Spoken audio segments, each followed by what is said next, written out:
Well, the question is, why did she hesitate? Why didn't she say yes? That's one possibility, or is it that there was something that she felt was not right, and now she's going to come to deal with what is the aspect of that relationship that made her hesitate, and the exploration of that is something that we are embracing. And it's been a spectacular season for Eureka. Eureka's doing. I mean, all of our cast has been so, I think, reinvigorated by this, that they've been doing their best work. I think Eureka in particular has really. She got a promotion out of the deal, so yeah. That's right. And, She's really. And Niall as well has been doing spectacularly, and his character had to change quite a bit.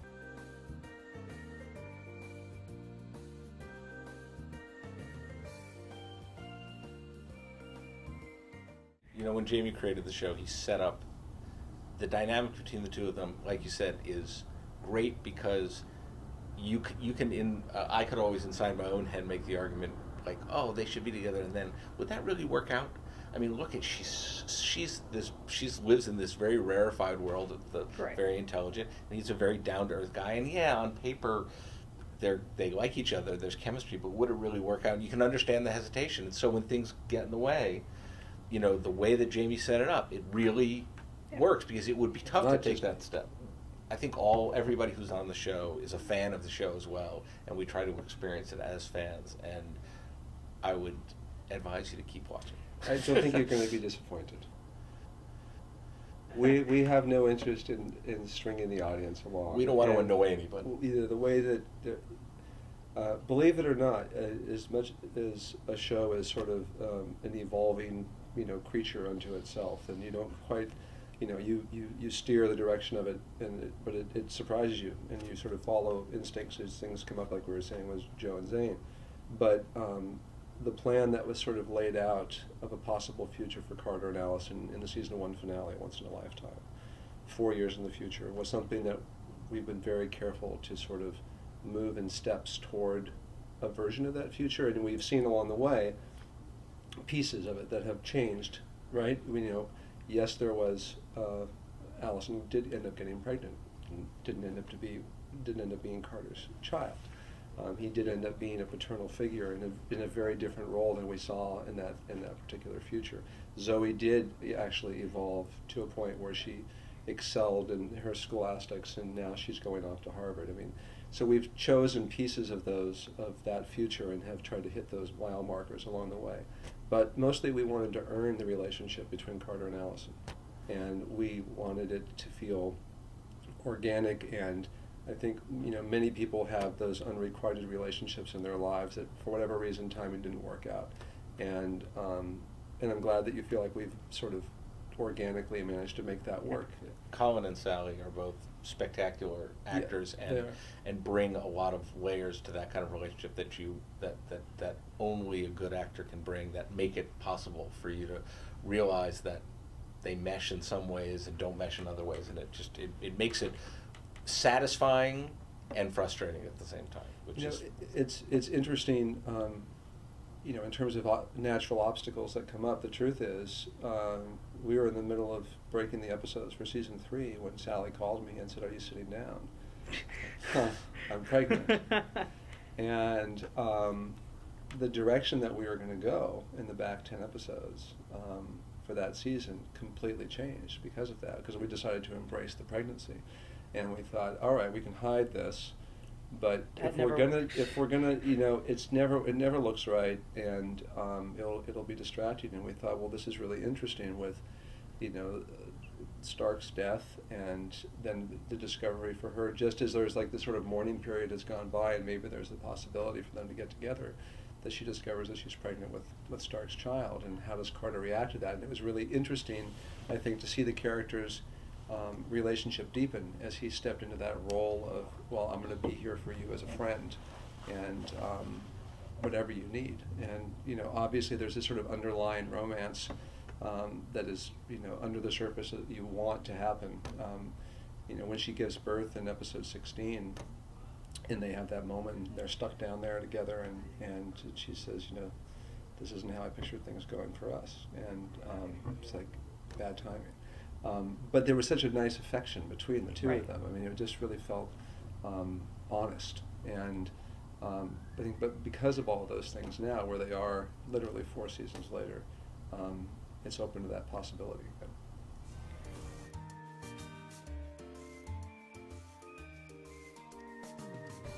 Gosh, neither. I mean, I think he's hilariously funny, and he's up for anything. and he's up for anything. And I think that we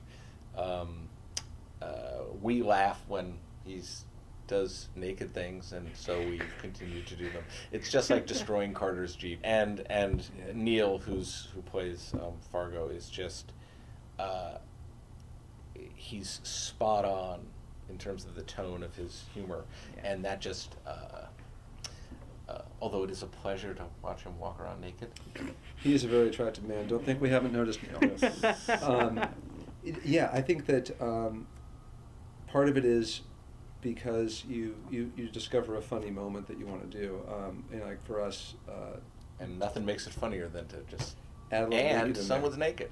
But yeah, I mean, the Terminator gag was something that when we were, of course, doing the time travel of it, and a good friend of mine, James Middleton, was one of the showrunners on Sarah Connor Chronicles, and he had developed Terminator 3 and 4, the movies, and so that was sort of his baby.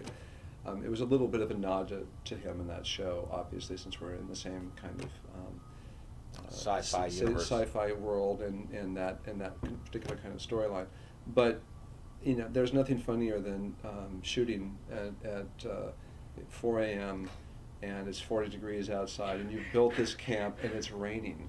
Then Neil coming out in his robe and his slippers and saying, "Okay, on your mark, Neil," and he strips that thing off. And you know, he's such a gamer. There are a whole bunch of different things that an actor can wear to obscure, you know, for modesty. Yeah. And he chose the one that was the least amount of material possible because he didn't want to have a line or anything. He really was like some other reason, but go. No, so basically what he had, it was like a little tiny bit of fabric and like a little clear plastic loop that went around half of his body, and that was the other half was. And he went out there and just over and over again with a smile on his face. He thought it was the best thing. And so. You see it once, and he has to do it 30 times. Yeah, yeah. Well, I mean, he got to be the Terminator, though. That's pretty cool. He did get to be the Terminator, which was hilarious.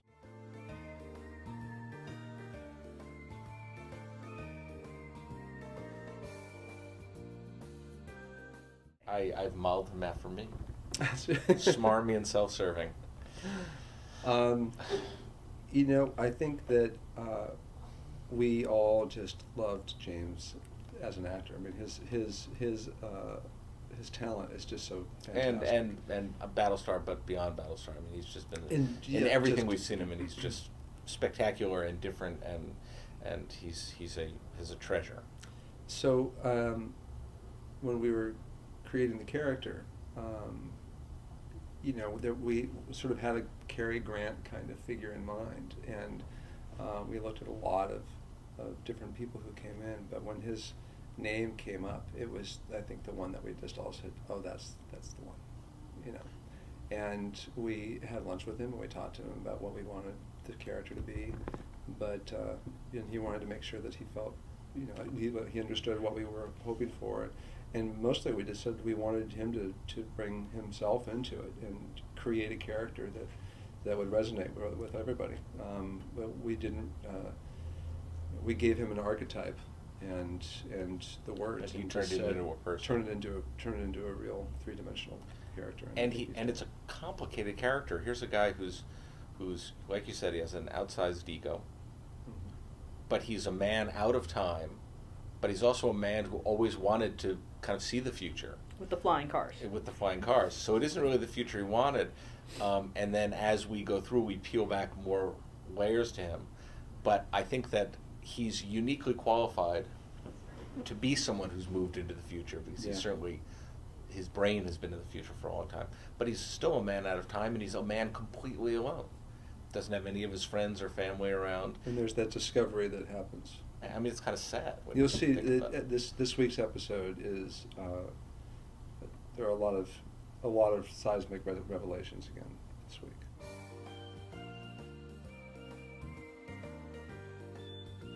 We're using him Yeah. quite a bit this season. Yeah. We found that it's an only in Eureka kind of character, Yeah. but he's very natural and fits in well, and he can do all sorts of things that serve dramatic purposes. And sadly, you'll see as the season goes along, he dies a whole bunch of times. Oh, I thought you were kidding. I was He like, don't dies tell me he over died. and over and over again, which is the beauty of having a robot deputy. That's true. That he's, he can die and They just Be rebuild him. resurrected. be resurrected and, reskinned too. So you never know.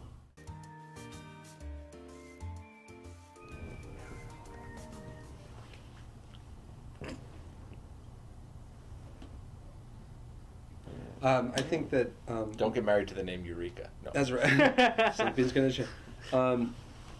I think mostly what we wanted to do this season was really stretch ourselves. And if there was anything that that I didn't love about where we were sort of in the last seasons, where I think we fell into a little more of a formula than I ever wanted us to.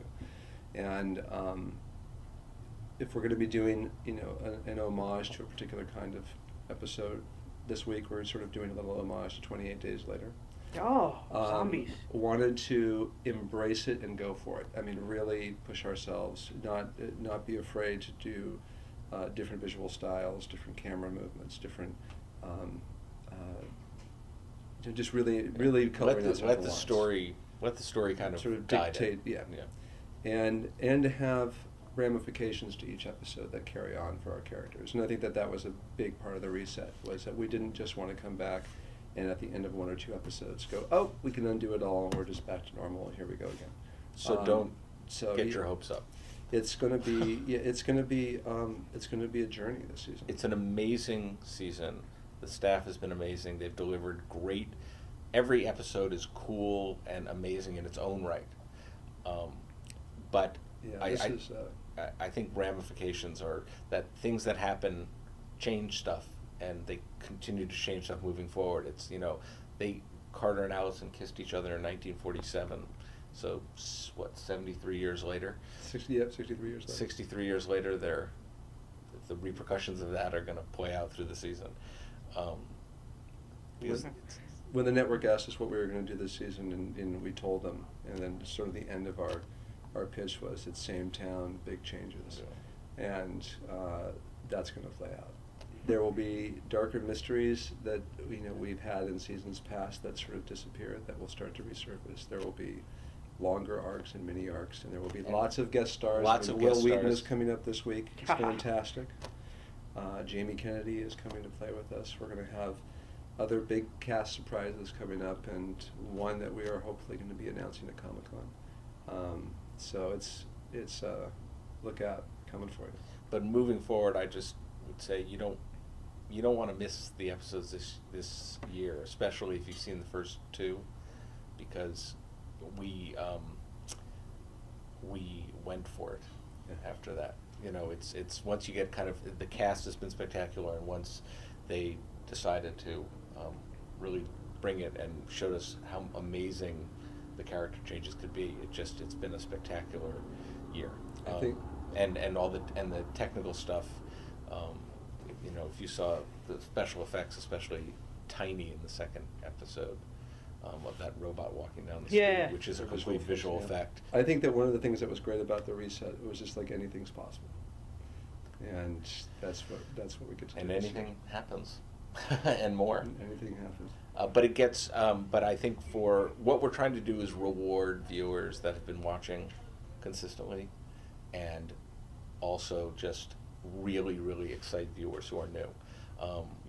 We want our episodes to be incredibly enjoyable if it's the only one you see all season, and also incredibly enjoyable and incredibly satisfying if you've been watching all the way along. Yeah. So you're trying to do both. I mean, we really intended for this to be a season where new people could come and discover the show and not feel like they were way far behind. And I'm glad that that's happening, because it's going to be a great ride if you just started with episode 1 of season 4. But there will be, those little sort of gifts along the way for people who've been watching for a long time.